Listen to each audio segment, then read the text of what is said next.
สวัสดีคุณผู้ฟังครับพอกับลุงดมลำเปล่าในตำนานเล่าขานเรื่องเล่าเหตุการณ์จริงเรื่องอาถรรพ์เรื่องสยองขวัญเรื่องลี้ลับเรื่องผีเรื่องปอบพอกันอยู่นี่ครับคุณผู้ฟังท่านไหนที่มีเรื่องเล่าอยากเสนอทางรายการของเฮานำออกอากาศสามารถส่งเข้ามาร่วมสนุกกับทางรายการของเฮาได้ครับโดยส่งเข้ามาที่ udom.srr@gmail.com ลุงดมเป็นคนเล่าคุณผู้ฟังเป็นคนฟังฝากคุณผู้ฟังกดติดตามกด Subscribe กดแจ้งเตือนเป็นกำลังแรงใจให้กับผู้จัดครับมื้อนี้พาคุณผู้ฟังมาฟังเรื่องเล่าของปอบผีฟ้าหรือว่าล่ำผีฟ้านั่นเองผีฟ้านี่เป็น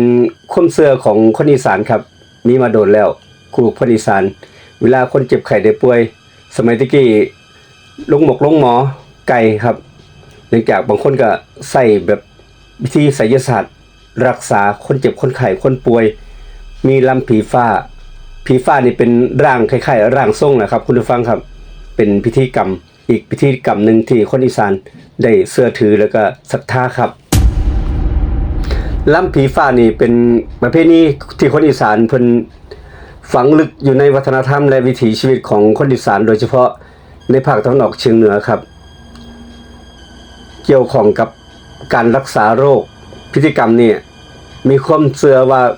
เรื่องผีและจิตวิญญาณเท่านั้นเองผีฟ้าหมายถึงวิญญาณหรือเทพเจ้าท้องถิ่นที่ชาวบ้านเพิ่นเชื่อถือเพิ่นว่ามีอำนาจรักษาความเจ็บไข้ได้ป่วยและคุ้มครองผู้คนหากผู้ใดเจ็บไข้ได้ป่วยบ่ทราบสาเหตุหรือรักษาทางแพทย์แผนปัจจุบันบ่หายก็สิไปพึ่งพาหมอผีฟ้านั่นเองหมอผีฟ้าน่ะก็เป็นร่างทรงครับคุณผู้ฟังครับเพื่อให้ทำพิธีได้หลังจากที่เพิ่นทำพิธีเพิ่นก็สิบวงสรวงคนที่เป็นร่างทรงเพิ่นก็สิมีของเส้นไหว้ต่างๆสำหรับทำพิธีในการรักษาโรคต่างๆอยู่บ้านหลังนั้นที่มีคนป่วยอยู่ครับในอีกด้านหนึ่งที่ตรงข้ามกับผีฟ้านั่นก็คือปอบผีฟ้าครับผู้ใดที่เพิ่นร่างทรงที่เพิ่นรักษาของเพิ่นบ่ได้เพิ่นผิดศีลข้อห้าเพิ่นก็สิกลายเป็นปอบผีฟ้าทันทีบ่แม่นผีฟ้านะครับผีฟ้านี่รักษาคนเจ็บไข้ได้ป่วยเป็นร่างทรงเพิ่นว่าจังซั่นครับแต่สำหรับปอบผีฟ้านี่เป็นปอบเลยครับที่รักษา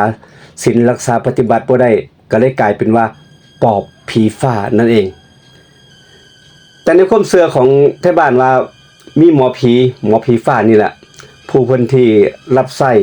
ผีฟ้าเองหากเพิ่นผิดคู่หรือว่าละเมิดข้อห้ามจะกลายเป็นปอบผีฟ้าทันทีอันนี้ก็อยู่กับความเชื่อของไทบ้านพื้นเพทางอีสานบ้านเฮาครับพิธีกรรมที่รักษาคนไข้คนเจ็บคนไข้ก็มีของเส้นไหว้ต่างๆครับเพิ่นสิจัดสำหรับทำพิธีนั่นก็คือของเส้นไหว้ก็มีเครื่องบาสีบูชาครูหัวหมูเหล้าไข่ข้าวเหนียวดอกไม้ทูบเทียนและผ้าหลากสีไปฟังเรื่องราวที่เกิดขึ้นอยู่ที่จังหวัดกาฬสินธุ์เกี่ยวกับลำผีฟ้า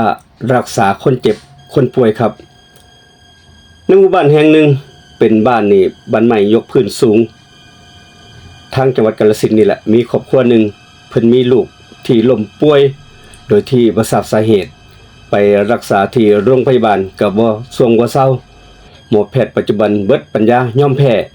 แม่ของคนป่วยนี่ก็เลยหันมาพึ่งพาหมอผีฟ้าตามความเชื่อทางโบราณตามคำแนะนำของผู้เฒ่าผู้แก่เพิ่นว่าจังซี่ครับมึงก็ไปหาหมอตำมันหมอผีฟ้าไปยังปรึกษาเพิ่นคุยกับเพิ่นให้ลองเพิ่นเอามารักษาเบิ่งเพื่อมันดีขึ้นในเมื่อโรงพยาบาลรักษาบ่ได้ก็มาทางนี้แล้วว่าจังไดพวกมึงลองไปเบิ่งผู้เฒ่าผู้แก่เพิ่นว่าจังซี่ครับ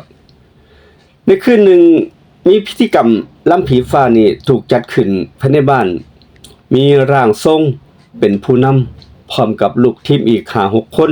บรรยากาศเต็มไปด้วยเสียงแคนเสียงลำเสียงบท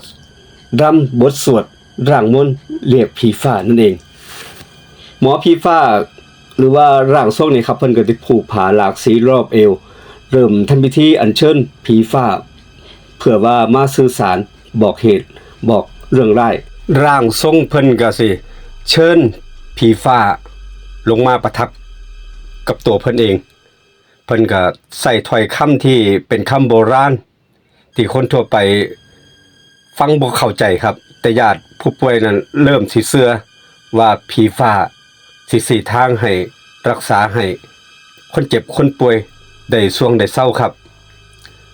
เมื่อถึงเวลาช่วงสำคัญที่การเริ่มขึ้นแล้วก็ผีฟ้าก็สิล่ำยุงสั่นแหละครับเบิดขึ้นเกือบสว่าง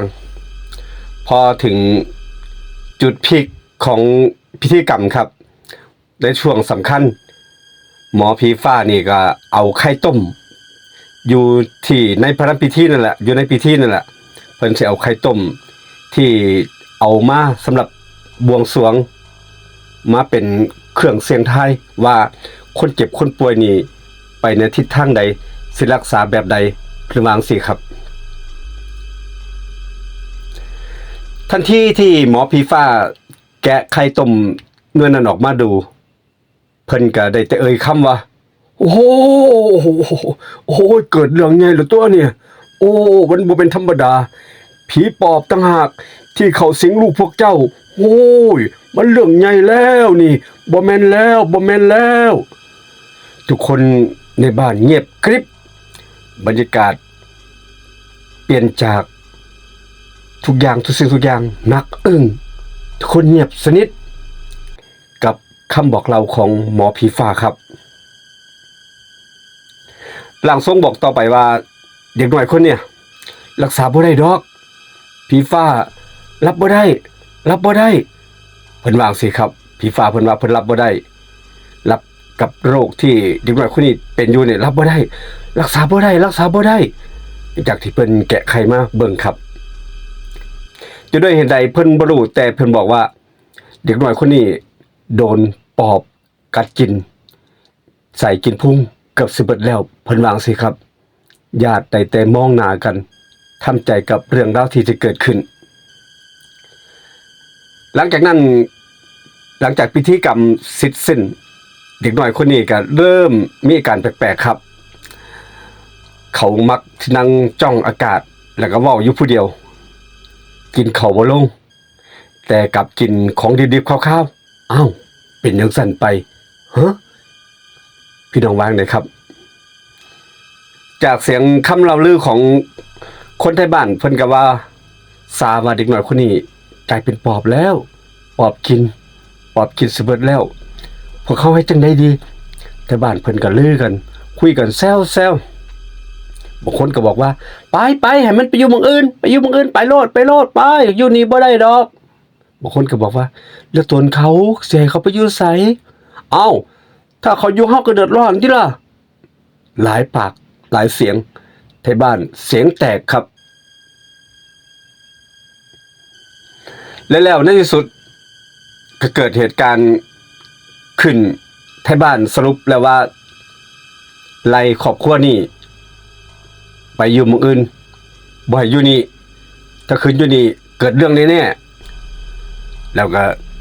สรุปแล้วผู้นำท้องถิ่นก็เลยให้ครอบครัวนี้ย้ายไปอยู่เมืองอื่นเป็นเรื่องจริงที่เกิดขึ้นอยู่จังหวัดกาฬสินธุ์ครับบางครั้งความเจ็บความป่วย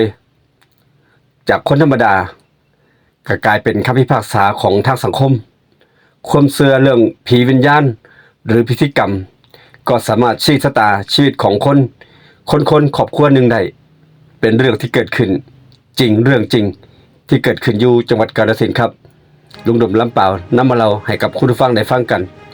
ฝากคุณผู้ฟังกดติดตามกด Subscribe กดแจ้งเตือนเป็นกำลังใจให้กับผู้จัดครับมื้อนี้ขอบคุณสำหรับของบันทึกเสียงลูกทุ่งเรคคอร์ดเราโดยลุงดมลำเปล่าลาคุณผู้ฟังไปก่อนเจอกันคลิปหน้าครับคลิปนี้สวัสดีครับ